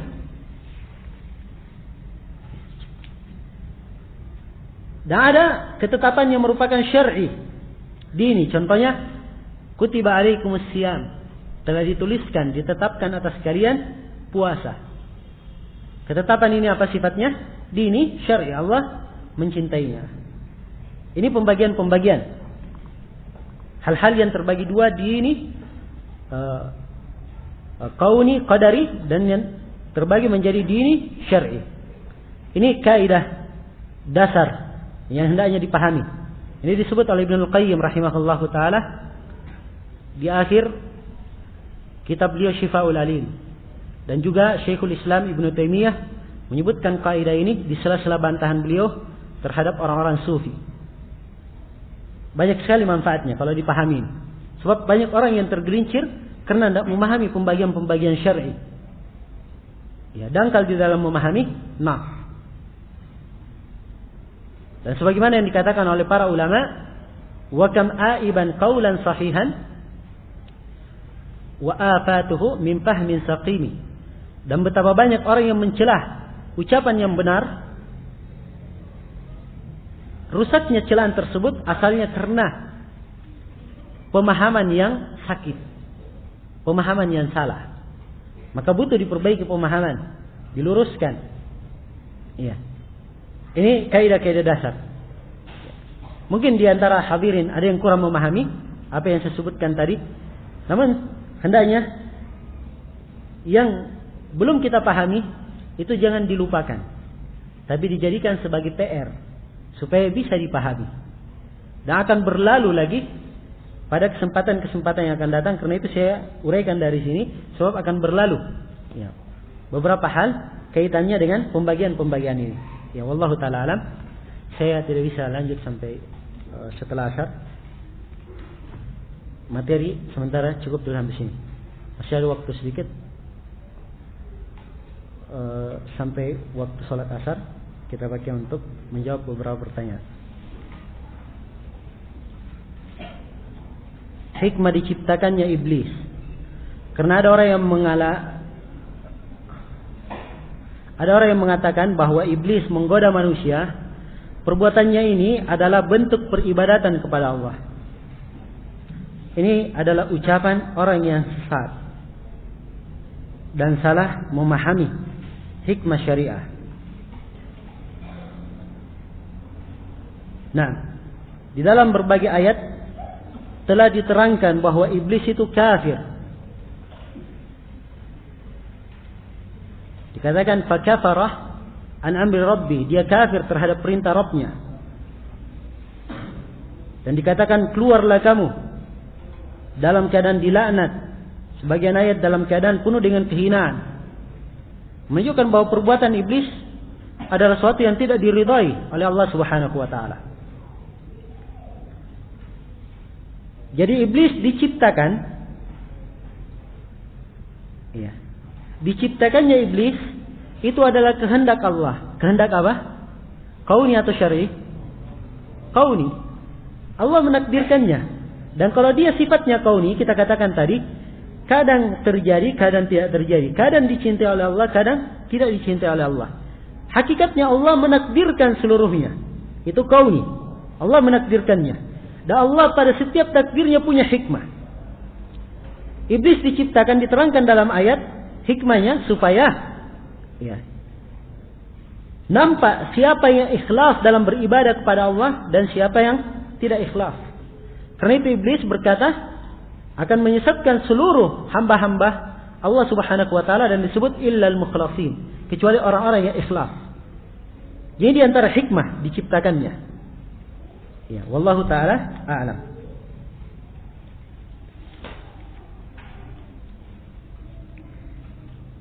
Saya punya teman yang sering kemasukan jin. Dan teman saya sering diruqyah, tapi jin tersebut belum mau keluar. Apakah ada cara lain untuk mengusir jin? Ruqyah itu berbagai macam cara. Ada dengan cara dibacakan Al-Quran, kadang dengan cara dibacakan pada air kemudian diminumkan kepadanya. Ada cara-cara yang lain. Namun jin itu berbeda-beda kekuatannya dan tingkat ketahanannya pada manusia. Ada yang dibacakan satu kali dibaca langsung keluar dia. Ada yang satu kali dibacakan langsung mampus. Ya. Ada yang satu kali dibacakan tidak mempan, butuh berulang kali. Ada jin yang dibacakan sudah tamat Al-Quran belum keluar juga. Ya. Maka butuh sabar. Dan saya tahu beberapa orang yang diruqyah tahunan, namun kesabaran itu mendatangkan buah. Mati juga jinnya setelah beberapa tahun tadi.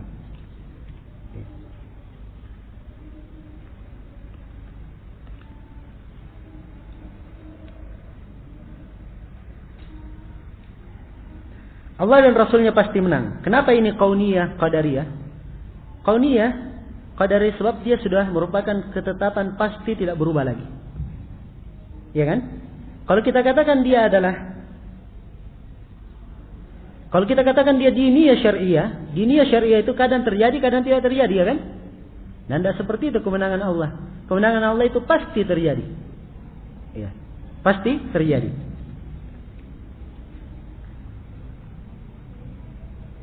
Adakah kauniyah qadariyah yang dicintai oleh Allah?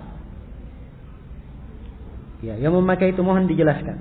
Iya betul ada. Saya kan bilang tadi, kauniyah qadariyah kadang dicintai oleh Allah, kadang tidak dicintai. Berarti ada dong yang dicintai. Ya. Saya kasih contoh lebih mendetail. Keimanan seorang mukmin. Ini adanya. Allah menghendaki keimanan seorang mukmin. Kehendaknya di sini apa? Kauniyah atau diniyah? Kita katakan di sini dua-duanya, kauniyah, qadariyah sekaligus diniyah syar'iyah. Dipahami? Sebab keimanan itu pasti ada yang beriman, kan begitu? Dan keimanan ini dicintai oleh Allah.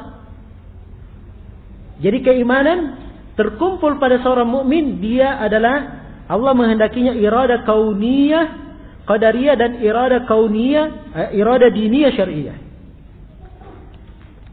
Kafirnya Fir'aun. Ini apa iradah? Diniyah syariah atau kauniyah qadariyah? Kauniyah qadariyah. Ya. Allah telah tetapkan Fir'aun itu kafir. Namun Allah tidak mencintainya. Tidak menyenangi kekufuran kepada hamba. Dipahami ya ikhwah? Ya. Jadi terkumpul pada orang yang beriman dua irada sekaligus. Irada kauniyah qadariyah dan irada diniyah syariah. Dan pada orang kafir cuma satu dari irada itu, yaitu irada al-kauniyah saja. Atau al-kauniyah al-qadariyah saja.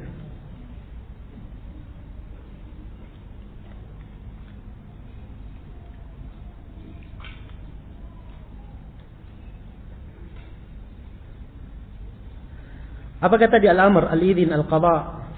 Selanjutnya adalah sifat Allah sekaligus nama Allah. Ya.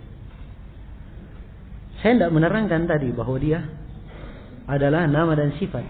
Saya menjelaskan kalimat-kalimat yang terbagi. Adapun penentuan apakah dia sifat Allah atau namanya, itu butuh memandang kepada konteks nas yang menjelaskannya. Dipahami ini?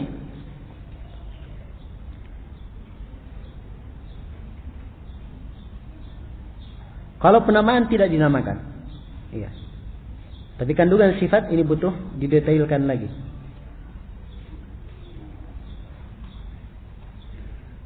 Adakah dalil yang sahih tentang salat Jumat sebagai pengganti salat duhur? Atau salat duhur sesudah salat Jumat adalah bid'ah? Dari pertanyaan penanya ada dua kemungkinan. Kemungkinan yang pertama dia tanya tentang salat Jumat. Orang yang ketinggalan salat Jumat, ketiduran. Dia datang ke masjid, orang sudah selesai salat. Apakah dia salat Jumat atau dia salat duhur? Kalau ini pertanyaannya, seperti ini bentuknya, maka jawabannya dia salat duhur. Sebab Jumat itu ada rangkaiannya dengan khutbah. Jumat itu ditegakkan di masjid jami', masjid yang ada khatibnya. Dan direkomendasi oleh penguasa boleh khutbah Jumat di situ. Dipahami? Ya. Maka setelah khutbah, salat 2 rakaat. Itu namanya salat Jumat. Kalau tidak ada, maka dia salat 4 rakaat. Dia tidak dapat Jumat, datang setelah itu, maka dia sekarang hukumnya salat berapa? 4 rakaat. Tapi kalau pertanyaannya, potongan yang kedua, ada orang yang sudah salat Jumat, hadir Jumatan, kemudian dia sholat 2 rakaat. Setelah selesai Jumat dia berdiri lagi sholat duhur 4 rakaat. Nah, ini banyak diketemukan di tengah masyarakat. Maka yang seperti ini hukumnya bid'ah, tidak dikenal dalam syariah. Pernah ada yang bertanya kepada saya, apa dalilnya itu bid'ah? Katanya kalau ada dalilnya nanti saya beri hadiah. Cuma saya tidak pernah ketemu lagi akhirnya. Ya. Waktu itu saya katakan nantilah saya baca-baca dulu. Namun saya sudah pastikan kepadanya bahwa hukumnya bid'ah. Ya. Ternyata dalilnya sederhana sekali. Para ulama berdalilkan dengan ayat fa idza qudiyatis shalatu fantashiru fil ard. Apabila sudah selesai salat, maka bertebaranlah kalian di muka bumi. Dikatakan kalau selesai salat kalian bertebaran, bukan disuruh salat duhur lagi. Sudah selesai Jumat. Iya. Itu dalil yang dipakai. Dan ada dalil-dalil yang lain. Dan ada satu risalah khusus di sini berkaitan dengan masalah ini. Ya, sangat bagus sekali dikarang oleh Syekh Masyhur Hasan.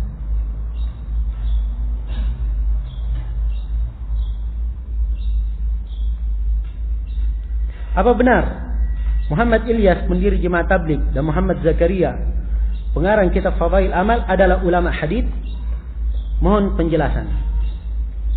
Dibedakan antara ulama hadis dan pengumpul hadis. Ya. Kalau ulama hadis itu adalah ulama yang mumpuni dalam bidang hadis secara riwayat maupun dirayah. Dia tahu konteks hadis, periwayatannya, dia tahu sanad-sanadnya, cacatnya, illahnya. Itu namanya ahli hadis. Tapi kalau dia mengarang buku, dia masukkan di situ hadis-hadis banyak, itu namanya pengumpul hadis saya. Kalau sekedar hanya pengumpul, ya kalau pengumpul, ya seperti layaknya pengumpul kayu bakar, ya kan? Kadang dia dapat kayu yang baik atau kayu yang jelek. Bahkan sebagian tukang kayu dapat sesuatu yang tidak baik kalau dia mencari kayu di malam hari, ya, meraba-raba, ya, dia pegang kayak kayu, ternyata ular yang dia pegang. Ya. Sehingga dari situ para ulama mengambil satu permisalan. Bagi orang yang bergampangan dalam meriwayatkan hadis, tidak teliti, diberi gelar orang yang seperti itu sebagai hafibul lail, pencari kayu di malam hari. Ya. Artinya apa? Dia masukkan, ambil hadis saja, walaupun ular, walaupun hadis palsu, walaupun hadis lemah, semuanya dimasukkan. Yang penting hadis baik menurutnya. Dan itu keadaan kitab Fadailul A'mal. Bahkan ada sebagian hadis dia nukil dari sebagian buku. Di buku itu juga dia katakan hadisnya adalah hadis tidak ada asalnya. Dia tulis juga di Fadailul A'mal. Ya. Saya baca di terjemahannya ya. Di sebagian konteksnya ada di situ dalam bahasa Arabnya. Saya baca bahasa Arabnya ada pelemahan, tapi ditulis juga. Ya. Maka ini menunjukkan bahwa bukan ahlul hadis, cuma sekedar mengumpul hadis saya. Ya, wallahu musta'an. Apakah tuntunan doa terlepas dari hutang termasuk masalah terlepas dari hutang budi, dalam artian bahwa hamba mohon diberi kemampuan untuk membalas budi? Enggak ya. Yang diinginkan di sini hutang bermakna pinjaman kepada orang lain yang berkaitan dengan hak manusia. Ya.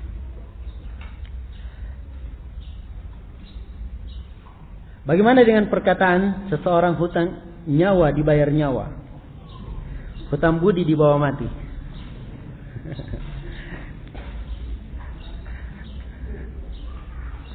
Ya. Hutang nyawa dibayar nyawa. Ini tidak benar ya.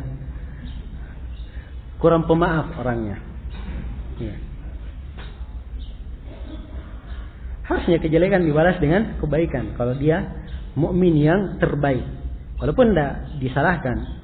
Ya, kalau dia melakukan qisas. Ya, tapi qisas itu kapan? Kalau kaitannya nyawa dengan nyawa, itu urusannya penguasa. Anggap ada orang dibunuh saudaranya oleh orang lain. Apakah dia boleh membunuh orang itu? Tidak boleh dia bunuh kalau penguasa tidak menerapkan hukum Islam di negara itu. Ya. Dipahami? Sebab ini kaitannya dengan maslahat umum.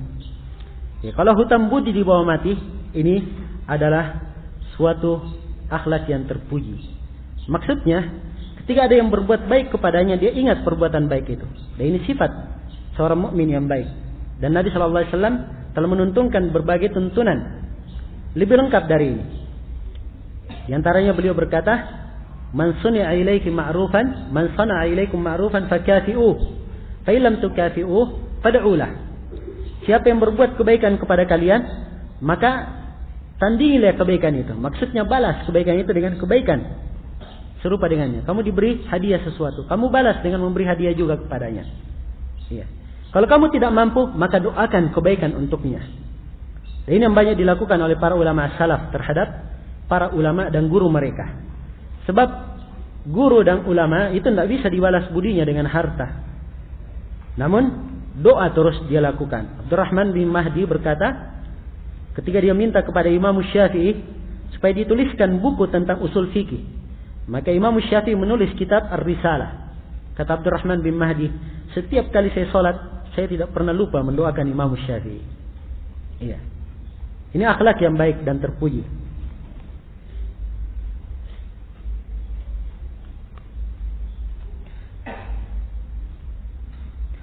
Jika seorang telah mati, telah meninggal, maka terhapuslah seluruh amalannya kecuali 3 hal. Bagaimana jika seorang yang telah meninggal dunia orang tuanya menyumbang ke masjid atau mengeluarkan zakat atas nama almarhum? Apakah itu sampai atau tidak? Tolong penjelasannya. Ya, insyaallah taala sampai kalau yang mengeluarkannya adalah anaknya sendiri. Ya. Anaknya yang mengeluarkan. Insyaallah sampai. Cuman apa yang dilakukan di tengah masyarakat, dari keluarganya dibawa ke masjid, ya, sampai dikatakan, dibacakan di pengumuman masjid, ada sumbangan 300.000 dari almarhum fulan. Ya, sudah almarhum kok memberi sumbangan lagi, berarti hebat dia, dari kuburnya dikirim sumbangannya. Ini penggunaan yang tidak benar. Ya. Asalnya suatu sumbangan itu makin rahasia makin bagus. Ya, makin rahasia makin bagus. Demikian seharusnya. Kita katakan tadi sampai kalau dia dari anaknya, dalilnya adalah ayat Al-Quran, wa laysa lil insani illa ma sa'a. Dan manusia tidak mendapatkan kecuali apa yang dia upayakan. Termasuk dari upayanya adalah anaknya. Karena itu Nabi dalam satu riwayat ditanya, ya Rasulullah, saya punya ibu telah meninggal dan saya dalam perjalanan. Sekarang saya ingin bersedekah untuknya, apakah sampai untuk ibuku? Maka beliau berkata, iya sampai.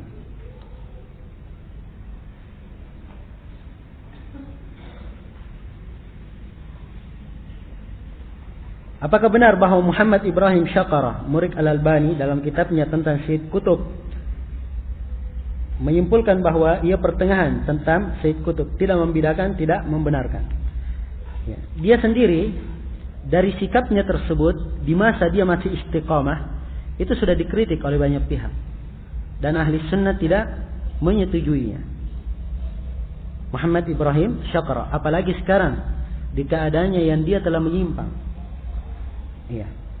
Kemana Syekh Al-Albani rahimahullahu ta'ala dituduh oleh sebagian orang bahwa dia madhabnya Murji'ah. Dikarang sebagian buku.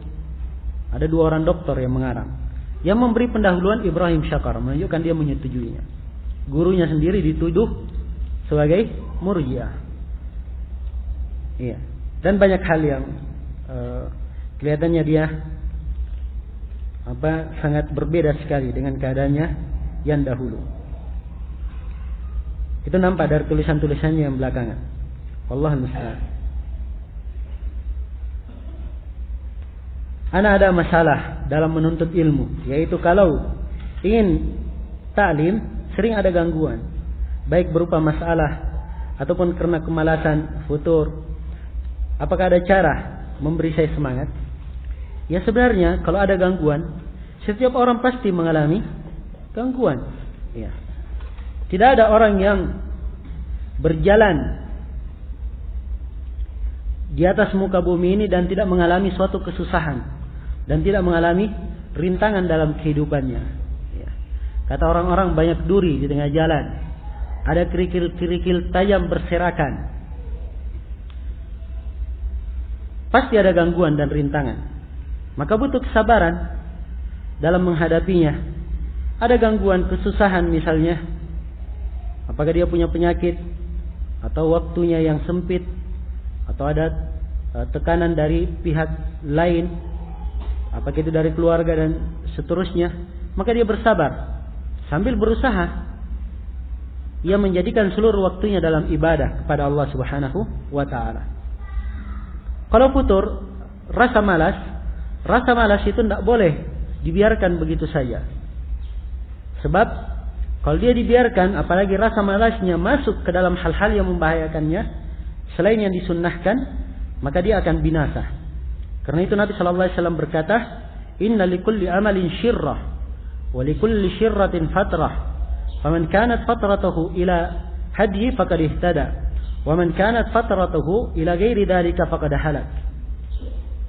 Hadits Abdullah bin Amr bin As dan seorang sahabat Nabi diriwayatkan oleh Imam Ahmad. Setiap amalan itu ada semangat, dan di belakang setiap semangat ada futur. seorang patah atau turun semangatnya. Siapa yang pada saat futur dia kembali kepada sunnahku, amalannya di atas sunnahku, maka dia telah mendapat petunjuk. Siapa yang selain dari itu, maka dia telah binasa. Kalau futur dalam menuntut ilmu, baca sirahnya para ulama terdahulu. Bagaimana para a'immah menuntut ilmu penuh dengan kesusahan, kesulitan. Imam Al-Bukhari pernah beberapa hari tidak keluar dari rumahnya. Dicari-cari oleh ahli hadis. Mana Imam Al-Bukhari? Tidak pernah nampak. Cari, datangi rumahnya, ternyata beliau di rumah dalam keadaan tidak mempunyai pakaian untuk keluar. Iya. Pakaiannya habis. Kenapa habis? Dicuri orang? Enggak, keadaan sebagian dari mereka tidak punya uang untuk makan, dia jual pakaiannya. Iya. Beberapa hari beliau dalam keadaan seperti itu. Ada kesulitan. Dan fasilitas mereka lebih sedikit, lebih sulit, jauh berlipat kali daripada kita. Namun ilmu mereka berlipat ganda daripada ilmu kita. Karena itu semangat yang menentukan. Seorang itu harus tinggi semangatnya, kuat azimanya, banyak bertawakal kepada Allah Subhanahu wa taala. Kun rajulan rijluhu fit thara wa hamatu himmatihi fit thuraya. Jadi kamu laki-laki, kakinya menapak di bumi, tapi cita-citanya di langit.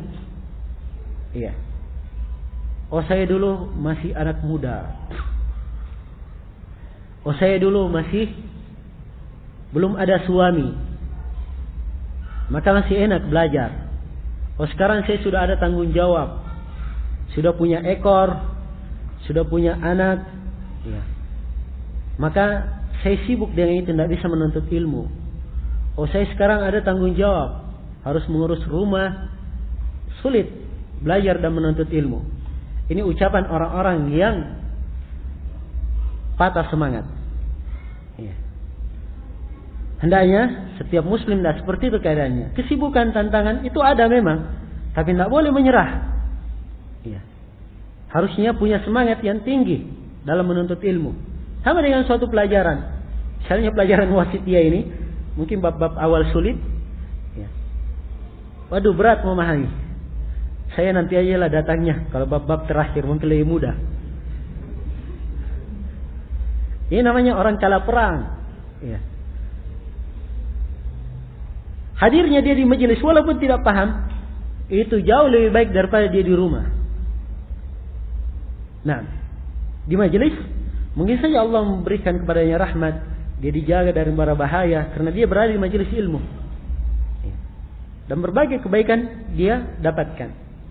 Ala kulli hal, sekali lagi saya menasihatkan untuk diri saya dan kepada seluruh hadirin untuk giat dalam menuntut ilmu. Menuntut ilmu itu ciri kebaikan seseorang. Kalau dia tidak ada semangat dalam menuntut ilmu, dalam dirinya tidak punya semangat dalam mempelajari ilmu agama, berarti dia harus kembali introspeksi diri bahwa dirinya tidak berada di atas kebaikan. Sebab Nabi berkata, "May yuridillahu bihi khairan yufaqihu fid din." Siapa yang Allah kehendaki padanya kebaikan, dia dibuat faqih dalam agama. Pemahaman kebalikannya, kalau dia tidak faqih dalam agama, berarti Allah tidak kehendaki kebaikan padanya.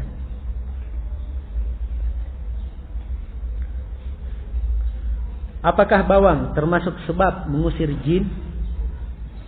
Ya, saya nggak tahu apakah bawang itu termasuk sebab atau tidak.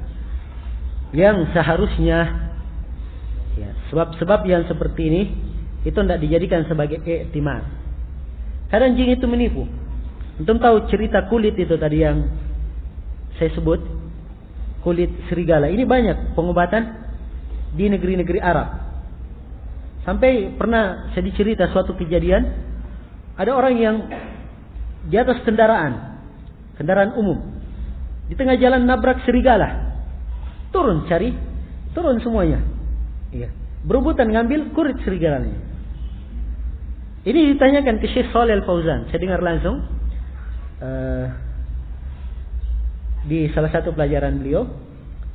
Beliau berkata, itu adalah suatu khurafat dan tidak ada dasarnya dalam agama. Apa hubungannya kulit serigala dengan jin terusir? Tapi jin itu seperti itu keadaannya. Pandai dia menyesatkan manusia. Oh iya, kamu pukul saya dengan ini, saya akan keluar. Ya, pasti saya keluar. Betul, memang dia keluar. Namun jin di sini sudah mendapat satu poin, berhasil memalingkan keyakinan orang ini, sehingga dia percaya kepada sebab ini, padahal sebab ini tidak ada syar'inya dan tidak ada sebab akibatnya. Dan dia sudah jatuh, kalau dia yakini jatuh ke dalam syirik asgar, berarti jinnya sudah menang satu poin. Ya. Dan pandai jin seperti itu. Nah, dan kadang dia melemahkan keyakinan orang yang membaca. Ya. Pernah suatu ketika saya meruqyah seorang dan telah diruqyah oleh seorang ustadz sebelumnya. Kata jin ini, katanya bacaanmu betul-betul membuat saya panas, lebih dahsyat daripada ustadz sebelumnya. Saya bilang kurang ajar jin ini. Dia menginginkan supaya orang itu takjub pada dirinya. Dan betul kalimat ini, ya, walaupun saya tahu bahwa jin ini adalah ingin memalingkan dan arahnya ke situ, namun seorang namanya manusia kadang sulit untuk keluar dari hal-hal yang seperti itu.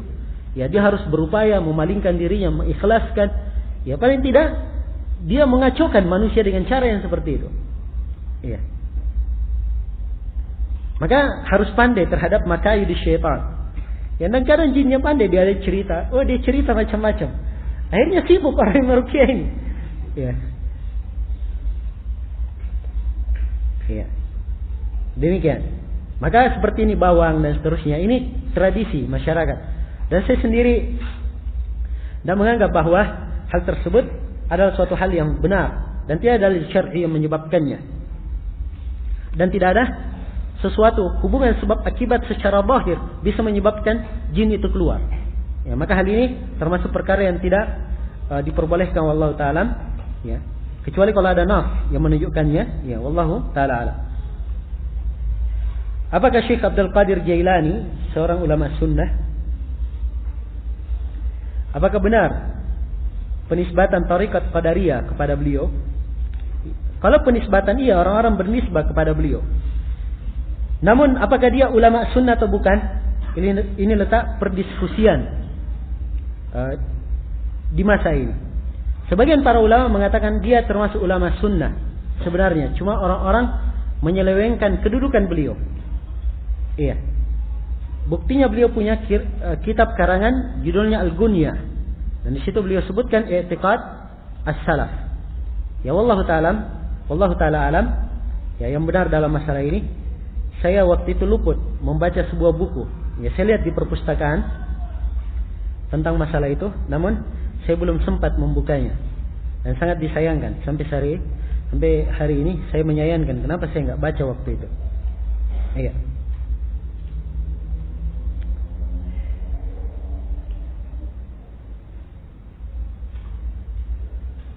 Apakah ada kehidupan seperti kehidupan di bumi, di planet lain, yang mana penghuninya kelak akan dihisab? Kalau tentang itu adalah perkara yang mustahil, ya, dan tidak dibenarkan dalam syar'i. Itu orang-orang yang naik ke bulan ceritanya. Tahun berapa naik ke bulan? Ada ingat tahun berapa? Hah? Tahun 60-an ya? Iya. 60-an atau 70-an? Yang jelas sudah lama. Kenapa nggak ada cerita sebelumnya? Apa setelahnya? Ada lagi yang naik ke bulan? Kan harusnya kalau sudah lama seperti itu lebih canggih lagi kan? Iya. Ini harusnya menimbulkan pertanyaan. Benar nggak ada orang yang naik ke bulan? Saya tidak membahas pembuktian praktek secara analisa penelitian, mengirim detektif misalnya apakah benar seperti itu atau tidak. Ya. Secara hukum syar'i, Syekh Ibnu Utsaimin berkata, kalau dia naik sekedar naik ke bulan dengan menggunakan pesawat luar angkasa itu mungkin. Tapi kalau dia turun berjalan di atas bulan itu adalah perbuatan yang mustahil, kata beliau berdasarkan nas dari Al-Quran dan Sunnah. Mustahil, omong kosong, ada cerita seperti itu. Gampang aja kalau dibuat di foto misalnya keadaan seperti itu.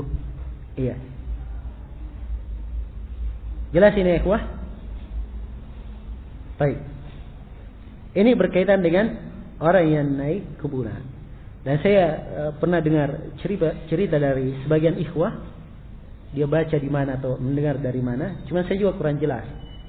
Katanya ada sebagian anak raja di Saudi ingin membuktikan itu. Dan dia katakan bahwa itu adalah dusta, tidak benar. Tidak pernah sampaikan. Dan saya agak percaya dengan cerita ini karena semenjak dari kejadian adanya orang naik ke bulan sampai sekarang tidak berulang lagi. Ya. Itu menunjukkan bahwa suatu indikasi yang sangat kuat bahwa hal tersebut tidak benar. Apalagi di planet-planet lainnya, cerita planet-planet. Ya. Terlalu banyak ceritanya. Orang-orang sekarang pendidikan, ya tidak tahu dari mana asalnya dia dapat. Analisanya kurang jelas. Ada planet ini, matahari mengelilingi bumi. Mana matahari mengelilingi bumi? Apa matahari itu hanya tetap saja dia dikelilingi oleh seluruh planet? Itu juga tidak benar. Iya.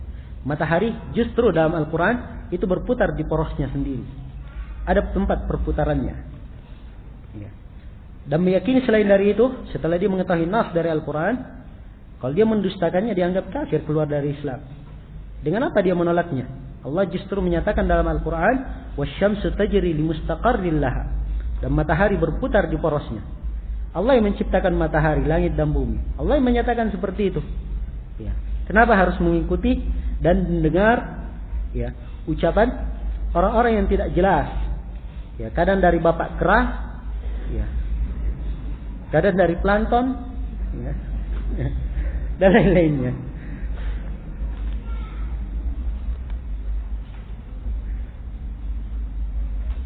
Apakah ada rukhsah, keringanan, tidak sholat jamaah di masjid karena hujan? Apakah ini berlaku pula untuk sholat Jumat? Bila iya, apakah sholat 2 rakaat atau 4 rakaat? Ya, 2 masalah. Masalah yang terakhir telah kita sebutkan. Kalau dia tidak sholat Jumat, berarti sholatnya apa? Sholat duhur. Tapi apakah ada rukhsah? Kalau sholat Jumat, ya asalnya sama sebenarnya. Boleh sholat di rumah. Cuman Jumat itu lebih kuat penekanannya untuk dihadiri. Karena itu semampu mungkin dia bisa hadir di masjid, maka dia hadir. Kecuali kalau memang alasannya sangat berat. Misalnya banjir, dia tidak bisa melewatinya, tidak bisa datang ke masjid. Tidak apa-apa dia sholat di rumah. Itu udzur syar'i. Dibenarkan secara syar'i.